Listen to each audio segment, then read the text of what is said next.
Cynthia Gale Valdez. Dear Diary, I was at a performance of The Hours at the Metropolitan Opera House when, moments before the chandeliers went up, a large number of older people arrived all at once and came down the aisle, most of them bearing canes. "What's with all the canes?" said a man sitting nearby. A woman who was with the group of late arrivals obviously overheard him because she turned around and said to us, "Oh, just wait until intermission when we get our top hats." Thank you, Adine Wilson.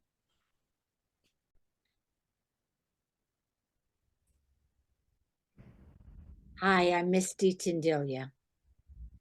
Dear Diary, it was early evening on an unseasonably mild Friday night in February.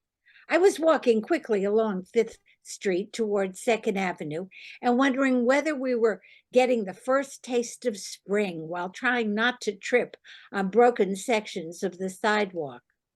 I saw a man walking toward me. He was holding a phone to his ear. As he got closer, he held the phone away from his face. "Marco," he shouted. He returned the phone to his ear and paused. "Marco," he shouted again. This time I heard a voice behind me respond on the opposite side of the street. "Polo," the voice said. The man grinned as we passed each other. Written by Rachel Meisner.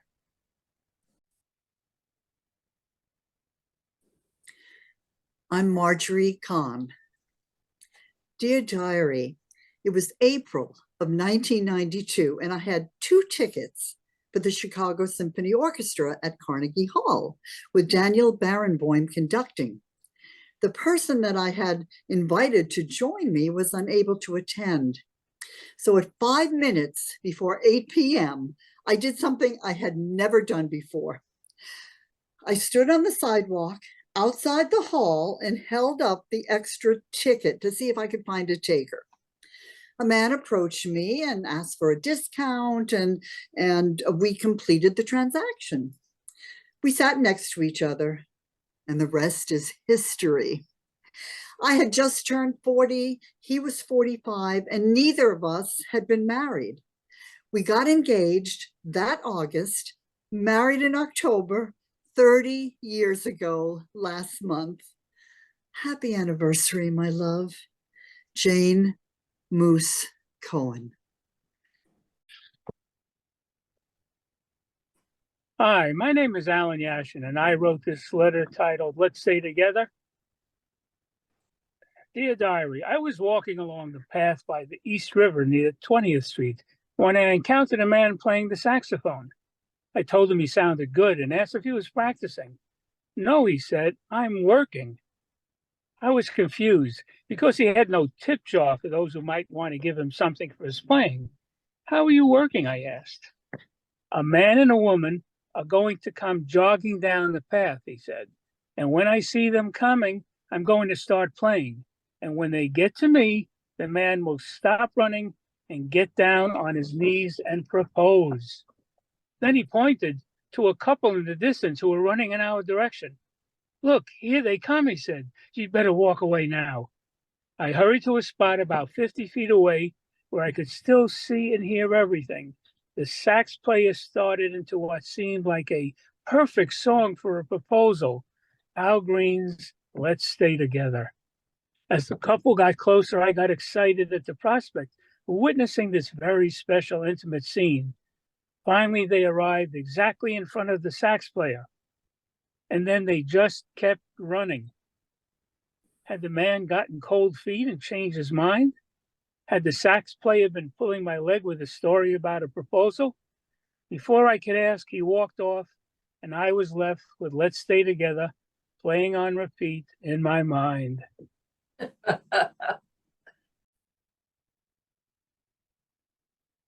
I'm Sherry Friedman, and I'm reading "And for Dessert," written by me. Dear Diary, I was 23 and hungry and tired after a Sunday of shopping on the Lower East Side when I discovered Ratner's on Delancey Street. I was shown to a booth, and a bowl of onion rolls and a menu was slapped down on the table. "What'll you have?" the waiter demanded without looking up from his order pad. Well, I stammered, looking at the unfamiliar menu. "You'll have the stuffed cabbage," he said. "And on the side?" He was still not looking at me. Mashed potatoes?" "You'll have the kashavanishkas," he said, scribbling on his pad and then hurrying off. Generous portions of food soon appeared, and I ate everything quickly. The waiter returned. "So I guess everything was pretty good," he concluded, as he watched me mop up the last bit of gravy with a piece of roll. "Absolutely delicious," I said. "Of course," he said. "And for dessert?" "Nothing, thanks. I'm so full." "You'll have the Netzel Road pie," he said, and then disappeared back up the aisle.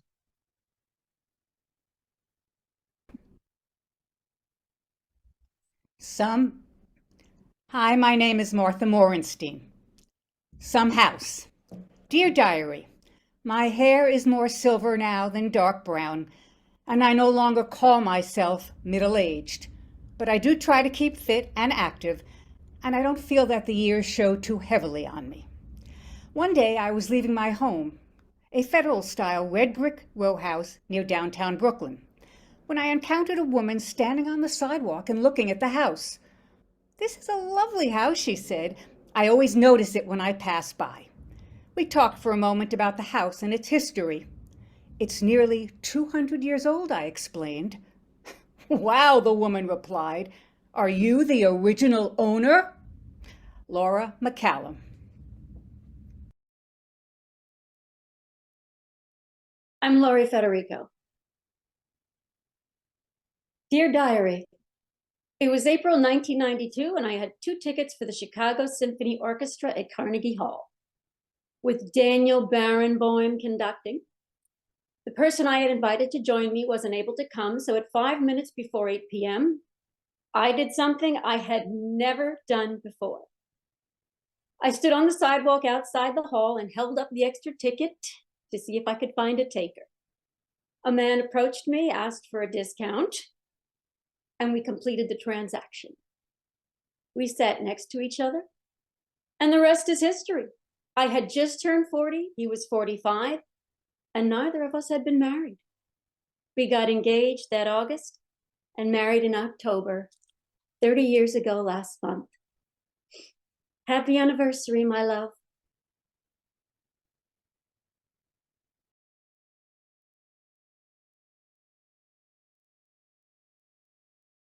Hello, my name is Carolle. Dear Diary, in 1955, I was 8 years old, one of 4 children living with my family in Sunset Park, Brooklyn. My parents struggled to support us. They kept track of every dime. A week or so before Christmas, my brother, who was 11, and I decided to go window shopping at a mom and pop store on 8th Avenue. It was in front of a bus stop. We wanted to buy something for our mother, but we didn't have any money and weren't sure how to earn some. We looked in the window. We saw a beautiful serving platter. Well, it was beautiful to us, made of tin or some other cheap material. The price was 50 cents. We talked about how we wished we had money to buy it. As we started to walk away, we saw 2 quarters land on the ground nearby. Amazed, we picked them up. We realized that a man we had seen standing at the bus stop must have dropped the quarters there for us. We brought them over to him. "They aren't mine," he said. "They aren't ours either," we said. "Well, since they aren't mine, they must be yours," he said. "Keep them." We were in shock. 50 cents had just come out of nowhere. It was just enough to buy the serving platter for my mom, and that's what we did. We were overjoyed. This piece was written by Alice Harwood. My name is Cynthia Gale Valdez. Dear Diary, hot and humid July, and I was in the almost deserted men's department at Macy's, chilling out, when a tiny little old lady came over to me and asked if I would help her. Sure, why not? Well, I'm looking for a pair of underwear for an older gentleman, but I don't know the style an older gentleman would be wearing. Well, I think I'd stay away from the briefs, and I led her away from some of the more revealing display items. I think maybe a boxer, not too lurid of a color. Oh, you may want to run with the check. She seemed to like my ideas, and she went through the bins and she found a package of 3 boxers with a red check. But she hesitated. Oh, I'm only needing 1 pair, she said. So we looked again and we found a package, 1 pair of boxers in red check.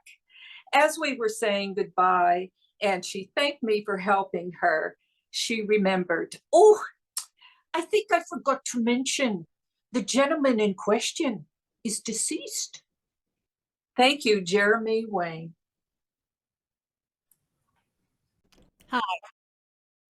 Hi, I'm Martha Morenstein. Go to Macy's. Dear Diary, it was 1987 and I was having a dark winter. I was in a deep funk and on the phone with my mother. Put on some lipstick and go to Macy's, she urged me. Oh, if I go to Macy's, I'll need a Valium, I replied. Then, put on some lipstick, she replied. Take a Valium and go to Macy's. Ellen Scahan. Dear Diary, during her comeback to the stage after a long political career in London's British Parliament, Glenda Jackson was in Edward Albee's Three Tall Women at the Golden Theatre on West 45th Street. I always go to the stage door after the shows to meet the actors. She came out first, followed by Laurie Metcalf, who was willing to have her picture taken, and along with Alison Pill, who she said she didn't like to have her picture taken. I actually didn't know much about Glenda Jackson. She was from my grandmother's generation, but she was happy to have her picture taken with me. While we were posing for the selfie, my elbow accidentally knocked into her cup of water. She scolded me a tiny bit in her English way. Young man, you've accidentally knocked into my water. And then I said, oh, I'm terribly sorry. And she said, no, it's all right, young man. I got the shot and left. Afterwards, I looked up her and recognized her from a Muppet Show rerun playing Black Jackson, the pirate captain. I'd also seen her in The Music Lovers by Ken Russell, where she played Tchaikovsky's sexually obsessed wife. And then I said to myself, oh, I know her! A year later, I saw her again in King Lear. She played Lear. I rushed to the backstage door. Glenda, we meet again! I said, and she remembered me. Oh, how are you doing, young man? I told her I was so proud of her. We chatted a bit, and she asked me about myself. I said I was going to acting conservatory in the city and learning Shakespeare. We bonded over that, and we took another picture. Then her driver came, and she got into the car, and I said, good night, Glenda. And she warmly said, night, night, young man. Written by Sam E. Rubin. I'm Misti Tindilia. Dear Diary, years ago, I worked during the summer as a toll collector on the Marine Parkway Bridge, which connects Brooklyn to the Rockaways. One night when I was working the 11 p.m. to 7 a.m. graveyard shift with only one collector stationed on each direction, I watched as a car careened down the bridge toward my booth. It was 2 or 3 a.m., so the car had the bridge and toll plaza to itself as it screeched to a halt next to my booth. I had no idea what to expect. So I was amazed when, instead of handing me the money for the toll, the driver handed me a fresh, warm bagel with chive cream cheese. Never saying a word, he quickly drove out of my booth, made a U-turn, deposited a second bagel with chive cream cheese in the hands of my counterpart on the other side of the plaza, and sped off over the bridge. Written by Arnie Miller.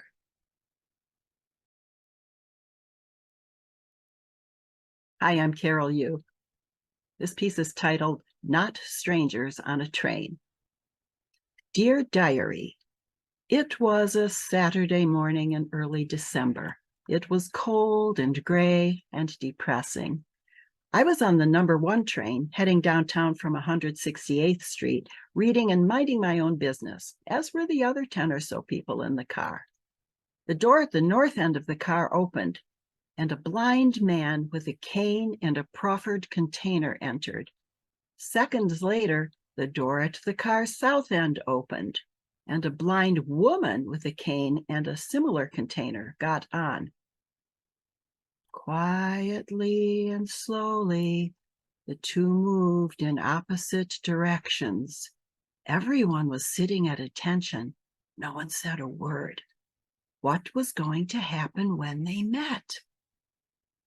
They reached the middle of the car at about the same time and bumped into each other. Hands were extended. The woman touched the man's face and said, "Is that you?" "I haven't seen you in a long time," he replied. "How are you?" They discussed aches and pains, talked about their children and grandchildren for a few minutes, hugged, wished each other a Merry Christmas, and continued on their ways. Everyone in the car put money in their containers. This piece was written by Max Van Gilder. I'm Elaine Chan. Dear Diary, a woman entered the Cathedral Station post office on the Upper West Side with a miniature poodle and joined the line I was in. A clerk called out that no dogs were allowed. The woman protested, saying she had seen other dogs at the station. No matter, the clerk said, no dogs allowed. The woman didn't know what to do. I suggested that she wait outside with the dog while we all kept track of her place. When I finished my business, I said, I'll go out and watch the dog while she came back in. It worked out just fine.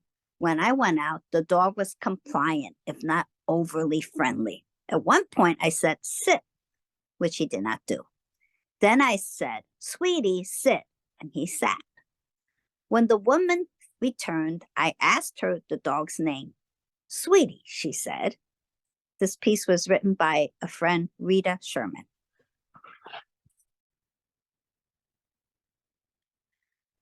I'm Marjorie Kahn. Dear Diary, I had just gotten my dog Ruby and was walking her in my neighborhood near Union Square. As we passed an outdoor cafe, a woman I didn't know reached out and clutched my arm.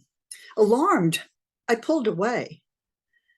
"Oh," she said, "you got another dog." I stared at her blankly. "No," she said, you don't know me. We live in the apartment building across the street from you. And my husband and I always used to watch you carry your old sick dog down the stoop every morning and put her in a cart to take her to the park." Her eyes began to fill with tears. "And then one day you stopped And we just knew your old dog had passed, she said. Well, it just broke our hearts, dear. But now you have a new puppy. Just wait till I tell my husband. As I walked away, I had the strangest feeling. Eileen O'Connor.